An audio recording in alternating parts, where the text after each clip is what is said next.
Well, he shouldn't. Okay, take two, man.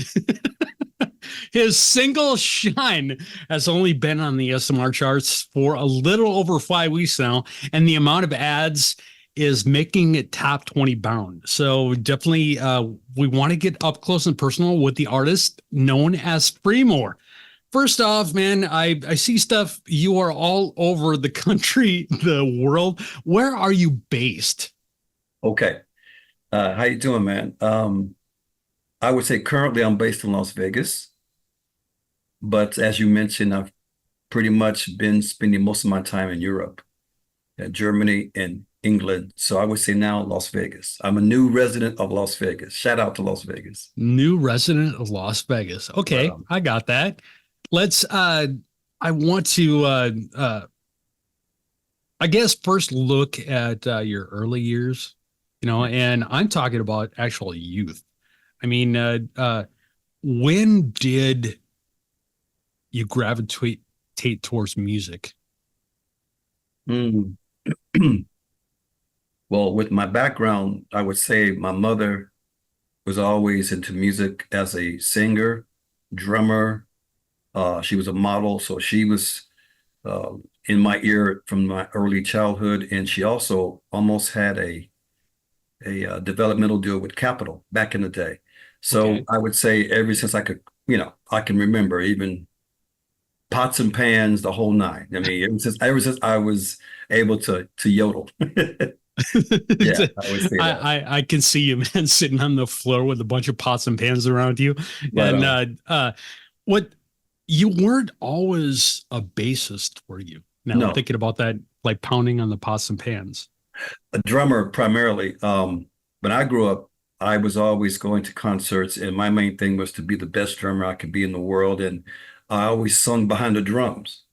So when I'm Okay. listening to Phil Collins, Cameo, um, any band that would have the drummer in the back, that was me. And I was pretty prolific, but there was a time where a lot of promoters would say, well, "Who's singing?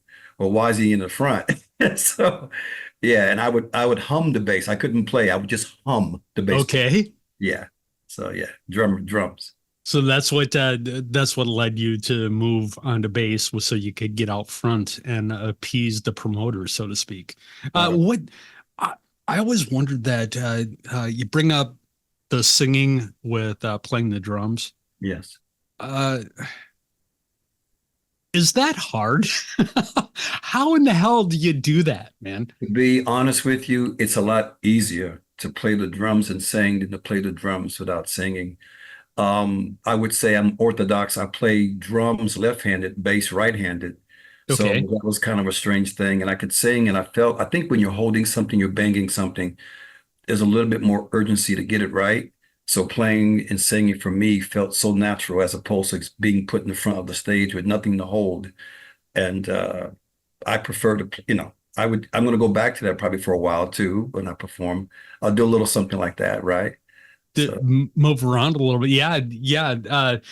Well, that's kind of cool too. I'm thinking about that because I don't know about you, but when I go to shows, I like to see what my musicians and bands can do on yes. stage. So, like, if you can like move back and forth and be like a multi instrumentalist, that's that's kind of a cool thing to see.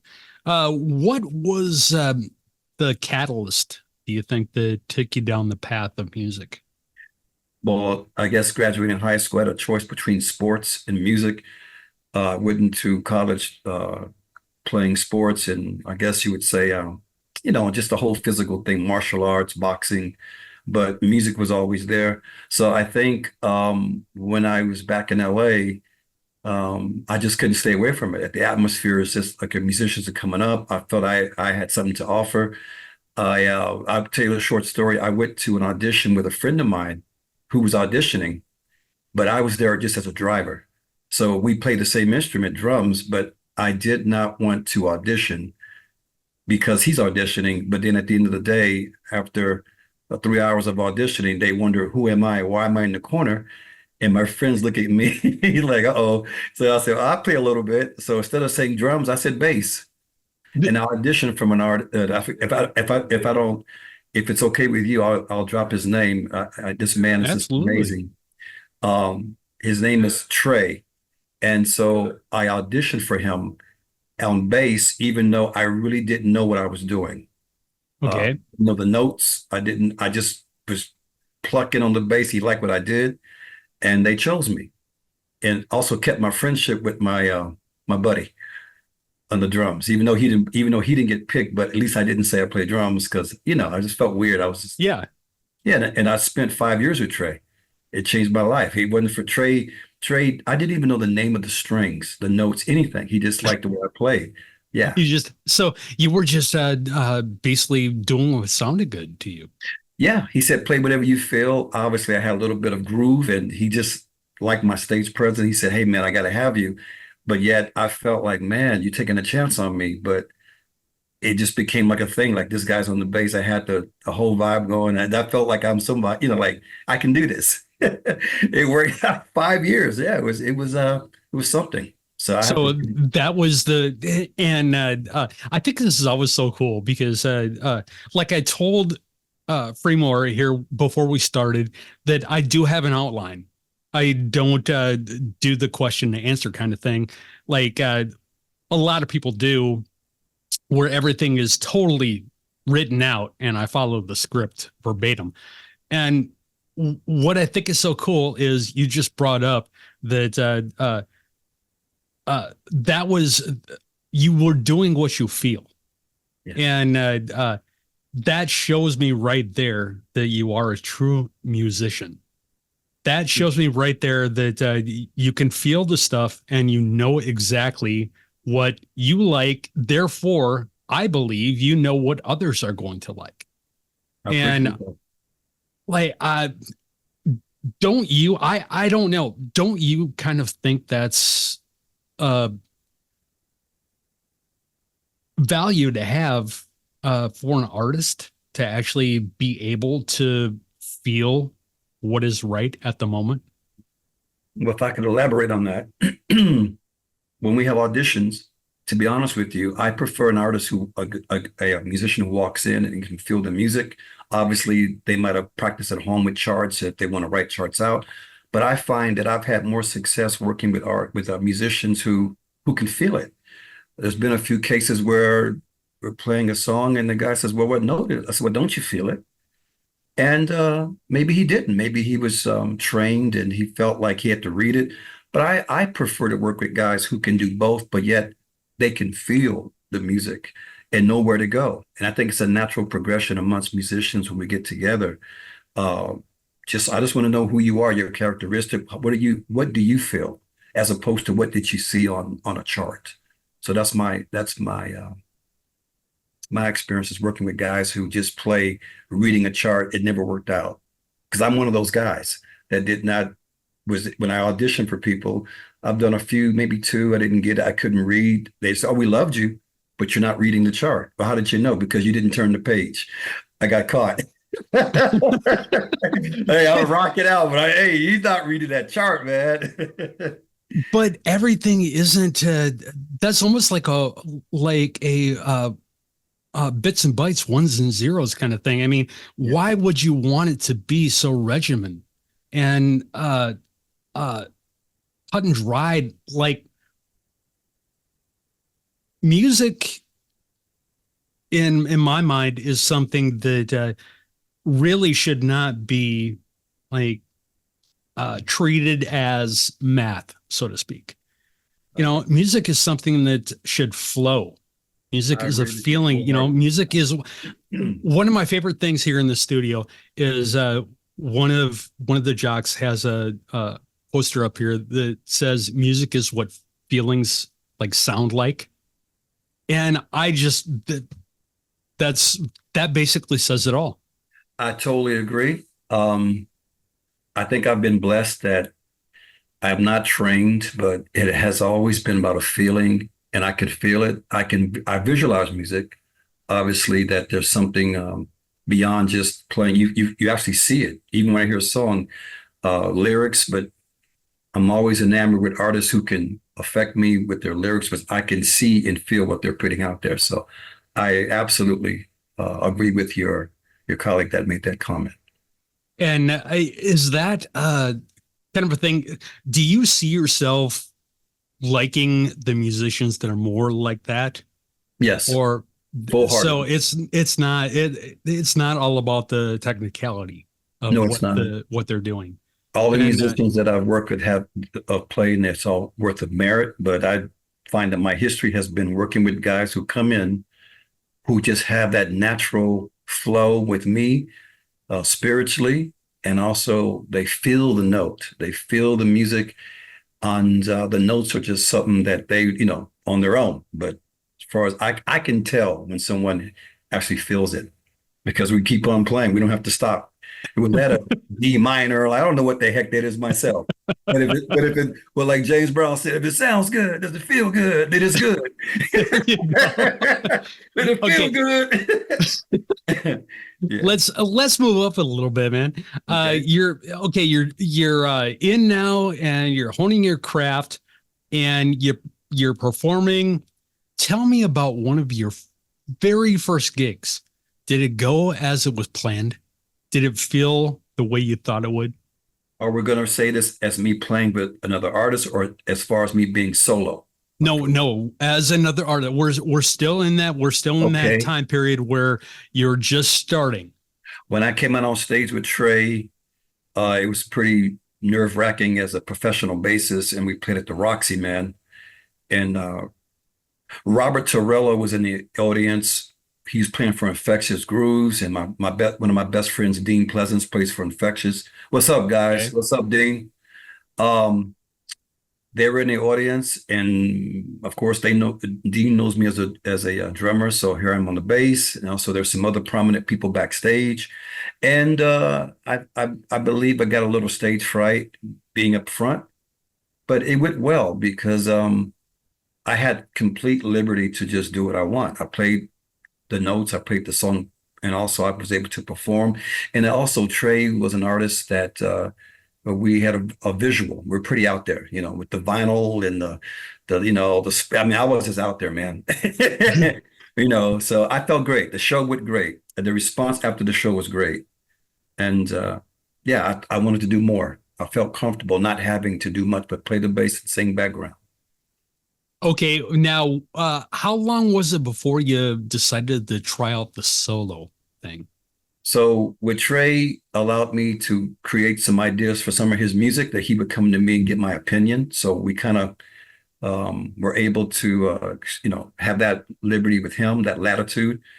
Um, People were whispering in my ear to go solo. I think at that time Trey had went to a different direction. And so solo was always in the back of my mind. I was writing already a lot of songs. I was actually writing a lot of R&B and funk because I came from that background. Okay. But as we got into the mid 2000s, I started playing with an artist named Demi Sloan, which we had a band called Dreams for Sale. And we were born a rock tip, but yet me playing the bass and background, but the whole time I'm writing songs and recording demos. And I just felt like it was time for me to do my own thing and change my feeling of going towards more rock, which I felt more comfortable. And also, I felt like my writing had improved. And he taught me a lot too, because he was a prolific writer. But I felt like this is my time to shine. This was it. And started doing demos. I was in LA doing demos. And that's it. And that Developing was, and it just went on from there. from Now, there. what year was that? Was that like That was around around 2015? 2000, I would say 2010, 11, Oh, 12, okay. because let me add to that. Uh, I was driving black car service at that time. That was financing my studio time. And a lot of the people in the back of the car would say, "You're in the wrong place. I'm hearing your sound. You need to go to Europe." And so Okay. that's why I started saving up to go to Europe. I felt my sound was not pop. It wasn't hip hop rap. And, they kind of put you in a pigeonhole sometimes based Yeah. upon, and oh, this sound is, so when I got to Europe, it just seemed like my whole world opened up. I felt That's very appreciated. Well, that's one thing I noticed with European music. Now, uh, Real Rock Nights is worldwide. We're in 120 countries, Oh, and right on, man. I've noticed we cover like everything as far we're rock, but we cover everything as far as countries go. So bands out of France, Germany is huge. We play a lot of German stuff. But anyway, all these countries, we're playing all the music, and I noticed that uh, how different the stuff Oh, is with the European bands compared to the American bands, because the American bands are in that box of almost, it's like, and I'll even see it when I get uh email blasts from like record companies and stuff sent to me, you got to check out the hottest new whatever, whatever. They sound like this, and this. They name like five other bands. It's like, well, let them be their own band. oh, I like You that. know, Yeah, yes, I dig why that. do you put them in that box? What the? So, yeah, I that was experienced one. that as a student that you said I experienced that, but when I got to Europe, I did not feel that at all. I felt very appreciated, mainly because I do feel my sound was different.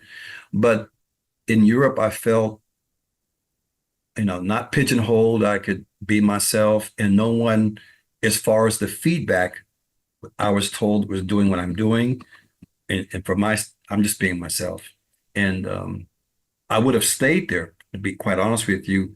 But when COVID hit, that was a different situation where I left right before COVID and et cetera, et cetera. But things were getting pretty warm in England. I was in Germany first. I was in Berlin and rehearsing there. And someone heard some songs of mine in England, brought me over there and had an experience. And I felt I was going to live the rest of my time in England. And also, I learned a lot about music more and some of the history of music from some of the lads, some of the old mates. Oh, really? Oh yeah, they would always compare, we've got some more, famous people and then versus, like, of course, Led Zeppelin versus Kiss or, back and forth. And then they get to me, Terrence Trent D'Arby versus Freemoor or Seal and Macy Gray, they were named with the history. And I had to appreciate it because from where they're coming from, saying, "Hey, look, man, you left America, your sound's different." And also, I have to say, me being a man of color, that they thought like, "Oh, you're going risque," but to me, music is universal. So it really hit me hard to be appreciative over in England. I do miss it, and I will go back. I'm going to perform there hopefully soon. So yeah, it's close to my heart. That's awesome, man. What do you attribute the whole thing with being pigeonholed so much in America, but yet it isn't that way like Over there. outside of the Hmm. country? What did I think is there any one thing that stands out in your mind? what, music industry, and I'm not an expert on the industry. Obviously, I'm independent, so I have to be a little bit more than I was previously. But I feel like in America, me being a man of color and doing, the rock sound, there's a lot of art, Lenny, he went through it. Yeah. I'm sure Prince went through it. And I mean, it is what it is. And to me, it's not racial. It's just a matter of, okay, when I say I do music, the first thing they would say to me, and I was doing Black Card Service, oh yeah, well, yeah, you're like hip hop rap. Well, why would you think that I'm doing that? Well, I knew the reason, but I just played a little bit coy. And so I just feel like if you're not doing, at that time, I wasn't doing pop. I wasn't doing uh, you know, you know, EDM, wherever the case may be. I was doing rock, and I felt Europe would receive me better. And that's good advisory from some of the clients, and they were right. Why they do it in America? They're getting better now. America's being more diverse, but I still believe that there is a little bit of that going around, that people are surprised when you do something different, but for the most part, they can't help but to feel like, okay, this is where you should be, these different locations, different genres, but I'm not. I'm just out there. It I don't know. I have a thing in the back of my head about like streaming services, because you know how they all their algorithms do, if you like this, Yes. you'll like this if you do this, and everything ends up sounding the same. Yes, after a while. it does. Even when I was producing, and it's funny, they would give you something that you said earlier, I want to reflect on. Well, we want something that sounds like, and so they say that, you've already lost me. And, obviously, and I have to say this too, I don't really write music for people. Um, I don't say, well, they're going to like this part. They're going to like this is what's happening today. I just create myself, and I will give a shout out to Adrian Andros, who he produces me. He's a co-producer and producer. He's my brother. Of course, I work with other guys, and shout out to everyone, Arnie, Tom. But right now, I'm working with Adrian and Adrian's family, and something that he said to me, "Hey man, let's just create what you're doing." And let's not target. We don't have target. We don't target market. Okay. We don't target market. When we're in the studio, he always says, just be yourself. What else can I be but myself? Whatever That's the audience is, they take it the way they want. And even with Rick Rubin's, like you said, you're doing it for yourself. It's for me to feel that I've given something. It's my duty. If you're going to put it out, be authentic. You have to be authentic. well, and can you imagine how exhausting that would be to put on a persona your whole life? A lot of artists do that, and as you may know, because you're spinning some of the material, and unfortunately, that's the way it is. Not in rock so much. I think rock has had a lot of integrity, but I don't judge. To each his own. It's positivity going around, but I just feel like I can appreciate in the artists that who pretty much give you who they are, and not particularly what they think you may want. And well, it creates such a dynamic between the fan and the artist Yes. because they're seeing the real you and you are what they are essentially. Yes. You're filling a void. That's right. I'm that guy in the audience who has to go see Prince and of course, and I can name so few, but I just kept saying, man, I want to be like you. I could feel, I would cry because, he's telling a story about what I feel in my heart. And that's what, that's why I just said, when I do music, at least have integrity. Whether you love me or hate me, at least they can say, well, we know where he's coming from, whether we like it or not. God, you've said so much great stuff so far. Thank you. I just want to keep talking to you, Hey, but man, we let's go have to get to, some hey, you want to order pizza real quick? order pizza, turn a movie. Let's do it, brother. Let's talk about your new track, Shine.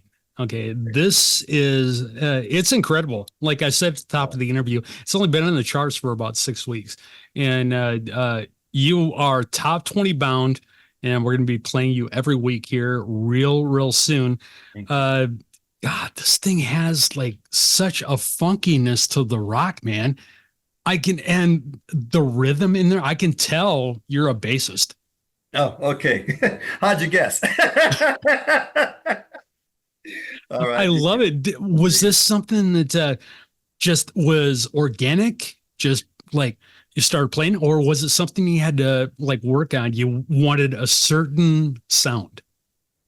Shine was a dream. I was in at that time Germany. I go into rehearsal. They had a dream, and the dream just was basically that we are taking the power back. Mind you, everybody who knows me knows I have a lot of problems of sleeping. I have pretty wild dreams, and they're pretty graphic and they're disturbing, and some of them are not. And so this particular dream was that we're taking the power back. Everybody who has been kept down is coming back, kind of like Thunderdome with in Tina Turner. We're Okay. taking the power back. So I just felt like develop my lyrics or what I wanted to express. And also it was a visual, obviously, because if you really listen to it, it could be a James Bond film soundtrack. It's got, the whole nine with the high speed chase, and we're coming back to take over the city or the town. And that's what I really believe in general. Like we all have something to express, to share. We're going to shine. And that's it. And they're trying to maintain control. We can't let them shine. We got to keep them down, dude. We can't let them come back. And here we are. At the end, we take it over. We're coming back. And that's basically from a dream. And it developed into that song. So did you hear the song in the dream, or was it No, just mm, visuals? just a visual. And the one thing that I would always say to myself, settle down when I'm walking or going to rehearsal. And I was always I'm kind of hyper a little bit. People know that. A little hyper. I kept saying, settle down. It's not your town. I was complaining about certain things. It's not in settle down. And so lyrically, it came pretty easy. And the music was when I went into rehearsal that day, Tom was there and I grabbed the bass and I just had the melody in my head. Boom, boom, boom, boom. Settle down. Like it's not, and it just flowed. And then at the end of the day, I want to see you in the light. So the musically, it was just me messing around on the bass. I always start off on the bass. And Okay. we started adding we had a set down and started talking about sounds. And of course, I'm into all these 80s sounds and different things. And yeah, it came natural. But the lyrics and the music developed in Germany, and it was from a dream, to be quite honest with you. And to go off something you were talking about, all the different sounds and different pieces, I can hear so many different decades in that one Right, song. right, Okay, right. my main question right Yes. here for you is if you had to describe your music as its own genre, how would you do it? His own genre, I would say. I, I mean, I had to be funny. I would just call it the truth genre. I just make up a genre, the truth genre, Okay, all the right. truth. Is Um, I don't know. I said the truth genre. All the other songs in the album are true stories. This is the only one that came from a dream. Every song in the album are actual stories, true stories, nothing manifested. everything and when you say true stories now, were these all like dreams or actual No, like I really lived them happened? alive. Affliction was okay. That's a metaphor, obviously, but the rest of the songs are true. Every song that I've written are from true events, except "Shine," which just came from a dream. But Damn, man. the entire album, from me living in my car, driving that I was living in the car, driving those black car service, but I was living in the car, and that's people who know me know what's up. Not trying to get any tissue, but that's what it was. But the songs came easier. Yeah, it was pretty good experience. So okay, let's you piqued my curiosity. Uh, And if you don't want to, like, we can skip over this and stuff, but why were you living in your car? I got sick. I was in LA. I had a heart problem that developed on a flight. I thought it was going down. I had a little problem. Yeah, bad problem from a flight over Indonesia. I developed a severe case of vertigo and also traumatic trauma to my heart. So I was in and out of hospitals. Um, my parents asked me to come back to Texas so I can get put into a hospital because they were considering a surgery. I didn't want to leave California. I could not leave California, and I just started dwindling. Like I couldn't work, I couldn't drive, and just things with the other direction. So therefore, to keep myself staying in California, I just started driving black car service and recording, but yet, um, wasn't going back to the house anymore or hotel. It was like sometime in the front seat. And a dear friend of mine saw me, uh, kind of said, "Hey, I saw someone that has a car like yours over at this location," and then told me to come stay with him and help me, and I got a little better, but the years went by and I got a little better. But yeah, So well, everything good now? yes. Yeah, little need to check out my blood pressure, but I'm good. Other than that, I'm good. But Okay, because yeah, I don't want to be worried about Freemoor. I I'm great, don't. man. I'm great. Hey, I'm I ready want to to go see on you on the stage, everybody. I want I'm to see ready you to on the perform. charts for many Yeah, years to yeah. come. So one thing that I always try to get across to everybody that is listening is what a small world the music and rock world is, specifically the rock world. And you co-produced one of our Discover artists. We have a segment on here called Discover, Yeah. which is for unsigned bands that they have it. You can listen, you can hear. It's like they may need like better production, they may need better equipment, but they have it. And the band, I thought was when I had him on the show after they got to the charts, he told me that he was 2 hours away from quitting the band when he got the record deal sent to him. Do you have any idea who I'm talking about? Vin Ray. Yep. That's my big brother. And first of all, shout out to Vin Ray. I love the guy. Vin Ray is a hero of mine.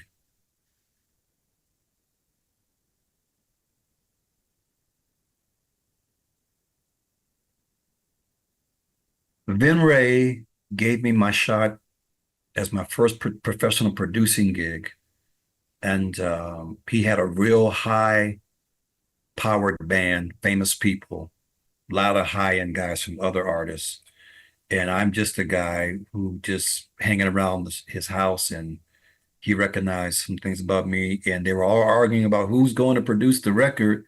He could get anybody. And he said, well, of course, he didn't tell them until they showed up to the studio. I was there along with Jason, his guitarist, his amazing co-producer, Jason. And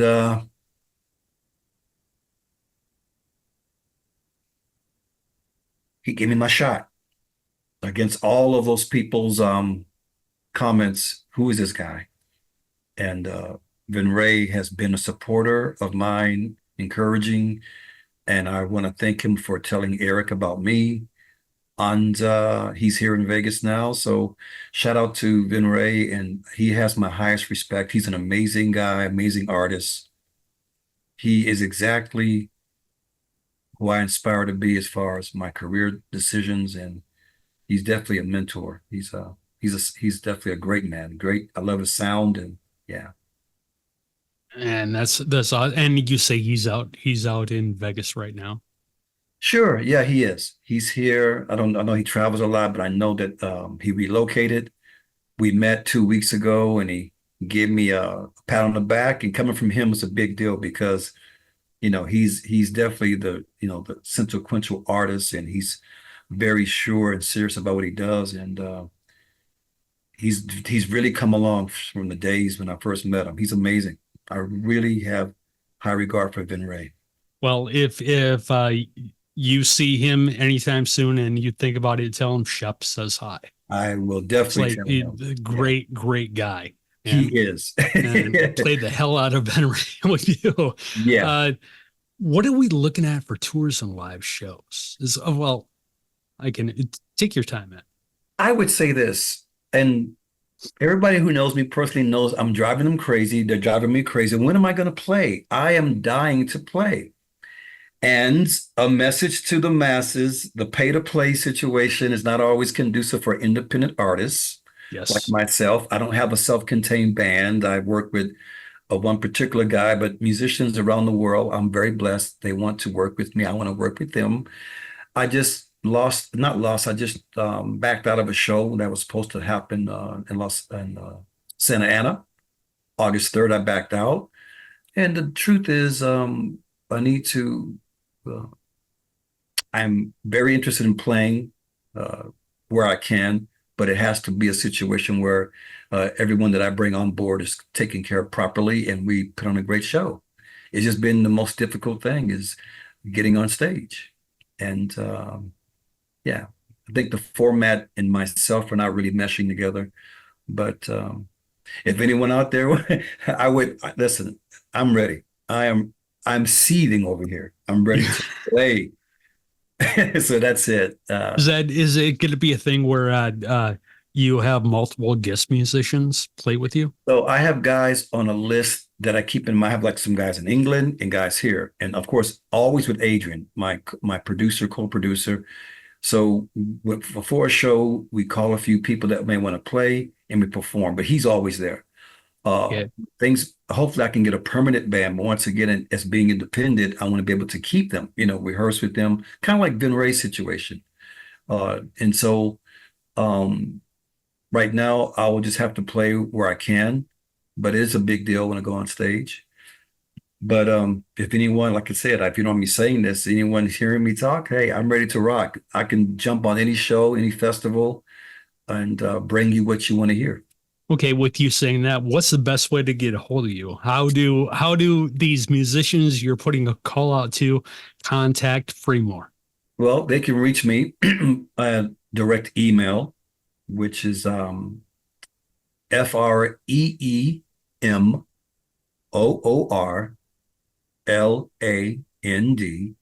at gmail.com. I'm also on social media. My IG is Freemoor L. So it's FREEMOOR at an L. You can direct message me. And I would put my phone number, but I won't do that because Oh no, no, don't put out I your know, phone number. I know, I was being silly. But yeah, they can reach out to me and any festivals, I mean, anyone. I'm ready to play, and I'm very humble and grateful for any time I can take the stage. Yeah.